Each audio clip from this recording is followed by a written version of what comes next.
নির্বাচন কমিশনের সামনে ছাত্রদল গুন্ডামি করেছে, গুন্ডামি করে তাদের যে প্রার্থী যারা দ্বৈত নাগরিক তাদেরকে হলো তারা প্রতীক নিয়ে চলে এসেছে। বিএনপির যে ধরনের নীতি এবং কর্মকাণ্ড নিয়েছে, অর্থাৎ আপনি প্রথমে জনগণের পকেটের টাকা যে কেটে নিয়েছে ঋণ খেলাপি, আপনি তাকে বৈধতা দিয়ে দিচ্ছেন এবং ইসি সানাউল্লাহ বলেছেন যে আমরা অনেক মন ভরা কষ্ট নিয়ে তাদেরকে হলো অ্যাপ্রুভাল দিয়ে দিয়েছি।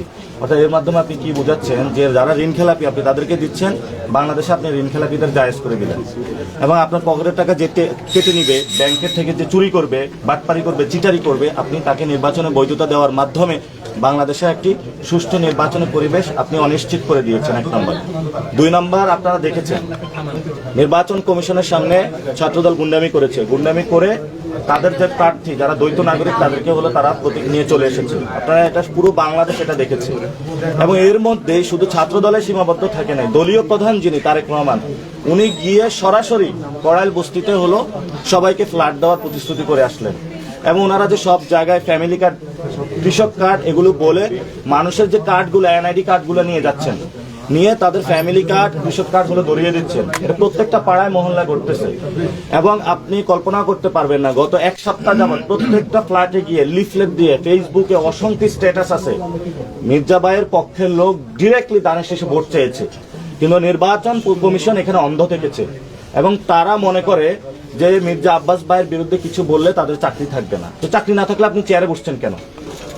তা আমরা এমন পরিস্থিতির দিকে যাচ্ছি, নির্বাচন কমিশন যেদিকে, এটা রাকিব এবং হুদা যে কমিশন ছিল ওই কমিশনের দিকে যাচ্ছে এবং আমরা আশা করব সুষ্ঠু ইলেকশনে হবে। যদি সুষ্ঠু ইলেকশন না করতে পারে বাংলাদেশের নির্বাচন কমিশন, তাহলে এটা আমাদের জন্য আবার দুর্ভাগ্য। হয়তোবা আবার আমাদের নতুন ভাবে যে আমাদের যে প্রজন্ম রয়েছে, এই প্রজন্মগুলো আবার যেভাবে গণ অভ্যুত্থানের জন্ম দিয়েছিল, আবার নতুনভাবে বাংলাদেশের পরিবর্তনের দিকে যেতে হবে। কারণ আমরা গণতন্ত্রের পক্ষে।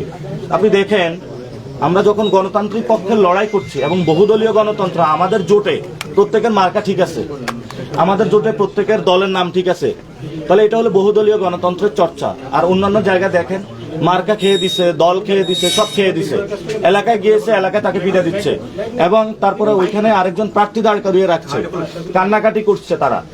আমাদের জোটে এই ধরনের কোনো পরিস্থিতি নাই। আমরা এখানে বহুদলীয় গণতন্ত্রের চর্চা করি এবং সত্যিকার অর্থে যে গণতন্ত্র বাংলাদেশে বলা হয়ে থাকে সেই গণতন্ত্র আমরা উপহার দিতে চাচ্ছি। যদি কেউ রক্ষী বাহিনীর মতন বাংলাদেশে কোনো বাহিনী তৈরি করতে চায়, প্রতিশ্রুতি দেখ বা বিভিন্ন দলকে এক দলবিত করে, তাহলে তারা কঠিন পরিস্থিতি মোকাবেলা করতে হবে। এবং আমরা তাদেরকে বারবার বলতেছি, যেহেতু আমরা গণ অভ্যুত্থানে একসাথে ছিলাম, আপনাদের এখনো সময় আছে, আপনারা সংশোধন হন। যদি সংশোধন না হন তাহলে এই যে যারা ছাত্ররা মাঠে নেমে এসেছিল সবাই ইনশাল্লাহ মাঠে নামবে এবং আপনাদেরকে কঠিন জবাব দিবে।